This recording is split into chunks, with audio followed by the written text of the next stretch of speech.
Bonjour à vous, auditeurs et auditrices. Pierre vous la raconte présente Lignée sanglante, un roman de Warhammer 40 000 Crime. Surtout, n'oubliez pas de vous abonner afin de me soutenir et d'être informé de mes mises en ligne de contenu. Merci, je vous souhaite une excellente écoute.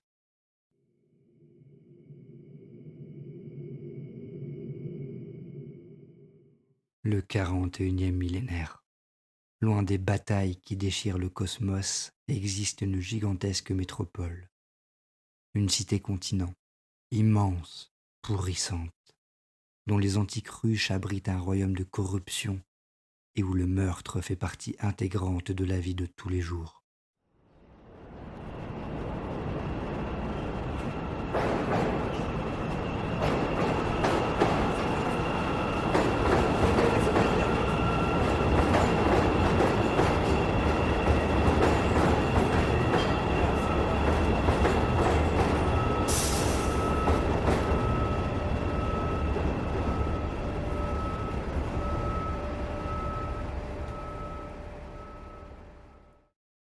Bienvenue à Varangantua, dans cet enfer urbain en décomposition. Les grandeurs du passé côtoient la misère et la crasse la plus abjecte. Ces étendues lépreuses se divisent en innombrables circonscriptions labyrinthiques, depuis ces spires étincelantes jusqu'à ces manufactorias et ces docks graisseux, en passant par ces bidonvilles et ces abattoirs sordides. Derrière leurs remparts bordés de métal, les monumentaux bastions de l'Adeptus Arbites étirent leurs ombres sur chacun de ces districts. Leurs agents sont les défenseurs de la Lex Imperialis, l'ultime ligne de protection contre l'anarchie et l'oubli qui menace perpétuellement d'engloutir la cité. Ouais, être citoyen de cette sinistre mégalopole, c'est connaître la privation et la peur. Pour la plupart, les gens du peuple parviennent tout juste à gagner de quoi prolonger leur misérable existence. Et chacun de leurs efforts est consacré à attiser les feux d'une guerre lointaine, dont ils ne savent rien. Un éternel conflit pour la domination des étoiles. Une poignée de privilégiés, membres de la caste des dorés et barons marchands, vit dans le confort et l'opulence. Mais ce sont des êtres au cœur de pierre, des créatures vaines et égoïstes qui tirent profit des souffrances des petites gens. Dans les profondeurs de ces rues enténébrées, la violence est omniprésente. Il n'y a qu'un seul choix possible, victime ou bourreau. La justice est invariablement brutale et les faibles ne survivent pas longtemps. Bienvenue à Varangantua, où seuls prospèrent ceux qui ignorent la pitié.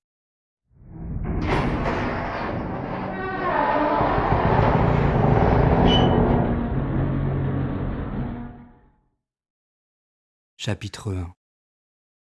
Très bas, dans les tréfonds de la cité, loin au-dessous des autoponts et des arches des grandes voies de circulation, en un lieu où l'unique lumière provient de l'humiglobes flottant sur des supports antigraves grésillants et où les fenêtres dégoulinent de condensation. Une foule grouillante se presse le long des avenues. Les passants déambulent, hagards, perdus dans la brume narcotique du topaze pour certains, ou simplement exténués pour d'autres. Néanmoins, un puissant parfum d'euphorie règne sur la populace. Elle inspira profondément et caressa du bout des doigts le lithobéton de la muraille. Sa fraîcheur lui parut agréable dans l'humidité étouffante de la nuit. Elle leva les yeux. Les néons criards des clubs privés luisaient d'un éclat baveux dans le brouillard. Autour d'elle, le ronflement sourd des turbines et le chointement des pneus des autovoitures sur l'asphalte trempé étaient omniprésents. Elle en avait pris. Du topaze. C'est aussi bon que ce qu'elle avait imaginé. Elle se sentait bien, grisée par sa liberté. Chaque visage semblait celui d'un ami souriant, aux joues rougies, à la peau livide ou brunie et illuminée de pigments photoréactifs, parfois scintillantes de babioles augmantiques. Un martèlement sonore se déversait des portes ouvertes des fumeries sous licence. La musique l'appelait, l'attirait, lui promettait une immersion totale dans la chaleur et le bruit. Elle aurait pu marcher ainsi éternellement, à se délecter simplement de tout ce qui l'entourait. Telle une horde de soupirants empressés, les odeurs de la ville se fondaient les unes dans les autres, cherchaient à retenir son attention et lui faisait tourner la tête. Elle plongea les mains dans les poches de son manteau, redressa les épaules et se perdit dans la foule. Quelle heure était-il? Elle n'en savait rien. Le cœur de la nuit, assurément, quelques heures avant l'aube. Ça n'avait aucune importance. Plus du tout. C'était exactement cela l'attrait de la liberté. Pouvoir prendre ses propres décisions, si stupides ou intelligentes qu'elles puissent être. Sortir, faire ce que l'on désirait, sans souci des conventions et des obligations. Un homme se planta devant elle. Il lui sourit. Il vacillait un peu et paraissait complètement ivre. Il se pressa contre elle, et elle put sentir l'odeur de son haleine. « Salut, joli petit poisson !» bredouilla-t-il, la bouche pâteuse. « Tu veux venir nager avec moi ?» Il avait la tête trop lisse, une coupe de cheveux trop sculptée. On aurait dit un pastèque. Elle l'évita d'un pas de côté, glissant et continuant son chemin au milieu de la chaussée. Un mouvement de la foule emporta l'individu et il disparut, remplacé par une myriade de visages qu'elle contempla d'un œil ébahi. Des feux d'artifice colorèrent subitement le firmament, éblouissant, illuminant brièvement les ornements des hautes arches qui surplombaient la rue, avec leurs grappes de crâne en bas-relief et leurs blasons couronnés de fleurs de lys. Elle sentit leur effluve chimique descendre jusqu'à elle. Les encres à caméléons de la commerciale pulsaient et tournaient, dévidant leur carrousel d'images pixelisées. Une femme souriante, un homme se recueillant devant un hôtel, un transport de troupes de la marine traversant un champ étoilé, des soldats en uniforme défilant au pas sous le ciel cramoisi d'un monde étranger. Pour la première fois, elle éprouva une pointe d'inquiétude. Elle avait beaucoup marché, abandonnant loin derrière elle les amis avec lesquels elle était venue. Elle les avait presque complètement oubliés et n'avait pas la moindre notion de l'endroit où elle pouvait se trouver. Elle jeta un regard en arrière et s'aperçut que l'homme à la tête de pastèque la suivait. Plusieurs autres l'avaient rejoint et il semblait décidé à la rattraper. Trône! Elle accéléra le pas en dérapant sur ses talons hauts et fila en diagonale vers un croisement. La grande avenue à la chaussée striée de rails de tramway en acier en rencontrait une autre, au pavé luisant, qui descendait en pente raide. Sans l'influence du topaz, peut-être aurait-elle eu l'instinct de ne pas quitter la foule afin de profiter de la protection tacite de la multitude, mais elle choisit la fuite. L'obscurité se fit rapidement plus épaisse, les lumiglobes moins éclatants et plus rouges, et les antiques dalles plus glissantes. La pulsation de la musique semblait plus brutale, plus sourde, pareille au pilonnage des marches militaires diffusées chaque soir sur les réseaux. Plus bas, toujours plus bas. Elle se sentait un peu nauséeuse. Un nouveau regard en arrière. Il la suivait toujours, au petit trot désormais. Ils étaient 4, tous ivres de Généza, de Redzi ou de Salatov, tous coiffés de la même manière, avec leurs cheveux gominés au point de paraître factices, leurs beaux uniformes et leurs bottes luisantes. Des cadets du corps de défense planétaire probablement, de futurs officiers, des enfants gâtés intouchables à qui l'on passait tout.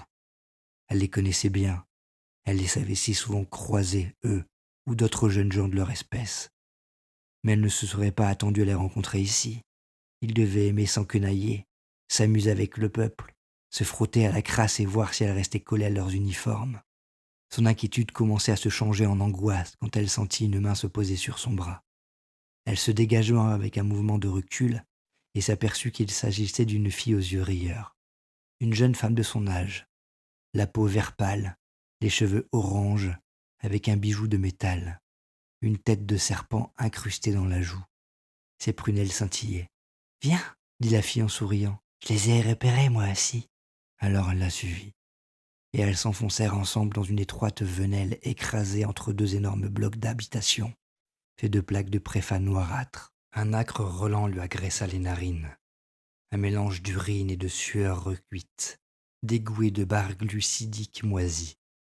À mesure qu'elle s'éloignait, le son des pas et des rires de ses poursuivants s'amenuisait. Peut-être avait-il continué tout droit. Peut-être n'était-il pas si près qu'elle l'avait cru en vérité. Il faisait plus chaud. La pulsation des basses semblait provenir de partout autour d'elle, et même du sol, comme si les parois étaient devenues d'énormes vox-parleurs. Il lui fallait quelque chose à boire. Pour une raison inconnue, elle avait très soif. La fille la conduisit devant une lourde porte encastrée dans une muraille de gros moellons de pierre, avec un Judas coulissant en son centre. Elle appuya sur le bouton d'un carillon et le petit panneau s'écarta en répandant une lumière verdâtre à l'extérieur. « Élève » dit la fille. « Il est là » répondit une voix d'homme. Les verrous cliquetèrent et l'éventail pivota. Une bouffée d'air tiède s'échappa de l'ouverture, portée par le rythme sourd d'une musique aux basses écrasantes et poisseuses.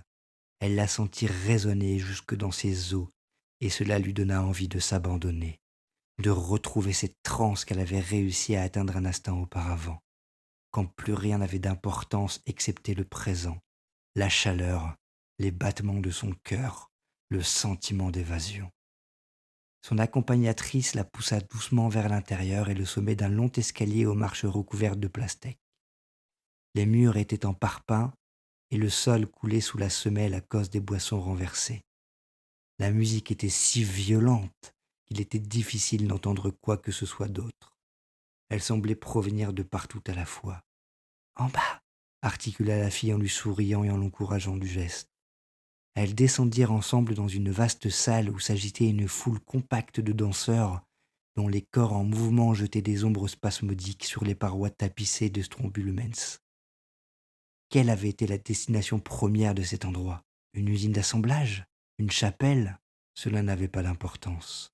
La lumière crue, blessante, flashait le tempo agressif de la musique. Le fumet de la sueur luttait pour s'imposer dans un océan de fragrance artificielle. Elle perçut l'odeur acide du redzi parmi les effluves. Il y avait une scène surélevée, décorée de fresques à moitié dissimulées par un épais mélange de fumée colorée, et des hommes et des femmes se trémoussaient sur des plateformes entourées de spots clignotants. Sur la piste, les danseurs agglutinés s'écrasaient les uns contre les autres, dégoulinant de transpiration. Elle avait du mal à respirer. « Suis-moi » dit la fille en la prenant par la main. Elles réussirent à traverser la foule et on lui tendit une boisson qui la revigora. Elle chercha du regard la source de la musique. Des visages surgissaient dans les ténèbres, hilars, rouges d'excitation. Tout le monde lui souriait. Ils étaient plaisants, ces visages, et tellement fascinants avec leurs exo-armatures délicates, leurs halo qui oscillaient et étincelaient, comme des prismes multicolores. À qui appartenaient-ils? S'agissait-il de ces gens qui travaillaient durant la journée, dans les tristes manufactorias dont on lui avait parlé, ou bien des fils et des filles des dorés, descendus ici pour s'agiter frénétiquement jusqu'à s'effondrer dans une lourde hébétitude narcotique? Il lui évoquait autant de bêtes exotiques, parées de plumes et de cornes, drapées de soie et de paillettes, bondissant hors des ombres clignotantes pour y replonger la seconde d'après, images échappées de contes étranges qui auraient pris vie, pour venir tressauter tout ensemble sous ces anciennes arches gothiques. Elle se mit à danser avec les autres. La fille semblait avoir disparu, mais ça n'avait pas d'importance. Elle songea à sa demeure, aux contraintes et à la discipline, aux journées passées dans sa chambre, à toutes ses heures d'études et de répétition, au credo ressassé jusqu'à la nausée, et eut envie de hurler de joie à l'idée de sa liberté nouvelle. Elle agitait gauchement les bras et les jambes. Personne ne l'avait jamais autorisée à faire ce genre de choses. Mais elle apprenait vite. Et le topaz aidait bien. Il se pressait autour d'elle, tendait les mains pour lui toucher les cheveux, lui caressait les épaules. Elle perdit toute notion du temps. Des verres apparaissaient de temps à autre. Elle but dans tous ceux qu'on lui offrait. Plus tard, bien plus tard, la fille revint la chercher. Elles quittèrent les lumières et la chaleur et les danseurs pour s'engager dans un boyau, celui d'un escalier aux marches glissantes. Ce fut un soulagement, car elle commençait à se sentir fatiguée. L'idée de se reposer un moment lui parut attrayante. Loin de la musique, il faisait plus frais, son chemisier trempé de sueur lui collait à la peau. « Où est-ce qu'on va ?» demanda-t-elle. Elle fut surprise par le son de sa propre voix, un peu éraillée. « On fait une petite pause. Je pense que tu en as besoin, » répliqua la fille.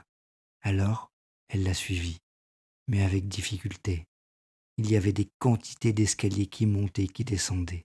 À un moment, Elle crut qu'elle était ressortie, mais elle se retrouva à nouveau à l'intérieur.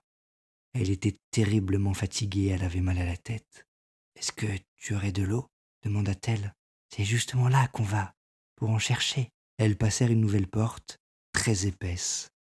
En entrant, elle eut l'impression qu'il y avait du monde. Il faisait vraiment sombre et de plus en plus froid. Elles descendirent encore un escalier, un véritable puits, si étroit qu'elle se griffa les bras sur le crépi rugueux des murailles. Elle n'avait qu'une envie, s'arrêter, s'asseoir par terre, attendre d'avoir à nouveau les idées claires. Finalement, elles aboutirent dans une petite pièce vide, avec des lumens au plafond dont la lumière trop crue lui blessa les yeux. Elle avait horriblement soif. Un homme se trouvait là. Il avait le teint cireux et portait une combinaison moulante noire, sous une tunique sans col. Elle aperçut le sommet d'un tatouage jusque la base de son cou, le dessin d'une sorte de nœud compliqué. « Comment tu t'appelles » demanda-t-il assez gentiment. « Yann » répondit-elle. « Yann ? Ce n'est pas courant. J'aime bien. T'as bien dansé ? J'ai très soif. Parfait. Parfait. Suis-moi, on va te trouver quelque chose. » La fille semblait encore avoir disparu. Quelqu'un lui prit le bras et on la mena au bas d'un nouvel escalier. L'éclairage était si faible qu'elle parvenait à peine à distinguer ce qui l'entourait. Elle eut la vague sensation d'être à nouveau au milieu d'une foule. Il y avait un drôle de bruit, comme celui d'une respiration. Elle secoua la tête dans l'espoir de retrouver un peu de lucidité. Il y avait des étagères de métal, innombrables, avec des quantités de gros bocaux de verre. Puis elle entreaperçut des tubes, des machines équipées de soufflets, d'ampoules, d'enchevaux de câbles. Elle crut voir des couchettes capitonnées, en longues rangées qui disparaissaient dans l'obscurité avec des gens endormis dessus. L'inquiétude s'empara d'elle. La musique ne jouait plus. Tout était silencieux, glacé, et elle ignorait où se trouvait la sortie.